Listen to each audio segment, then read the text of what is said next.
एक महत्त्वाची बातमी, मुख्यमंत्री झाल्याने माझ्या डोक्यात हवा गेली नाही असं शिंदेंनी म्हटलंय। शेतकऱ्याचा मुलगा मुख्यमंत्री झालेलं ठाकरेंना पचनी पडत नाही असं शिंदे म्हणाले। तर शेतकऱ्याच्या पोरांनी मुख्यमंत्री होऊ नये का, शिंदेंची ठरलेली टेप आहे असं अंधारे म्हणतात। तुम्ही तुमच्या मुलाला हॉस्पिटल देऊ शकला नाहीत असंही त्यांनी म्हटलंय। माझ्या डोक्यात मुख्यमंत्री पदाची बिलकुल हवा नाही। माझ्यात काय बदल झालेला आहे का? पहिला होतो तसंच आहे, पुढेही असंच राहणार आहे।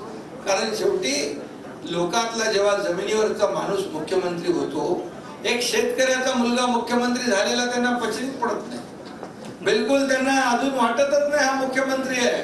म्हणून घटनात्मक नाही, असंविधानिक मुख्यमंत्री आहे। अरे असंविधानिक असता तर कधीच मी बाहेर गेलो असतो, बाहेरचा रस्ता मला दाखवला असता। तुम्हाला बाहेरचा रस्ता कुठे का दाखवला? की तुम्ही चुकीच्या पद्धतीने सरकार बनवलं होतं, म्हणून तुम्ही सरकारमधून बाहेर गेला। त्यांची ठरलेली टेप असते, ठरलेली टेप।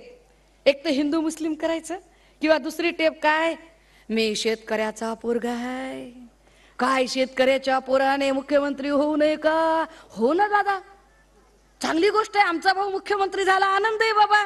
बरं हेच सांगतात बरं का, मी माझ्या श्रीकांतला साधं हॉस्पिटल टाकून देऊ शकलो नाही। दादा तुम्ही तुमच्या पोराला हॉस्पिटल टाकून देऊ शकला नाही, मग महाराष्ट्राच्या पोराला काय देताल तुम्ही? विचार करण्यासारखं आहे ना।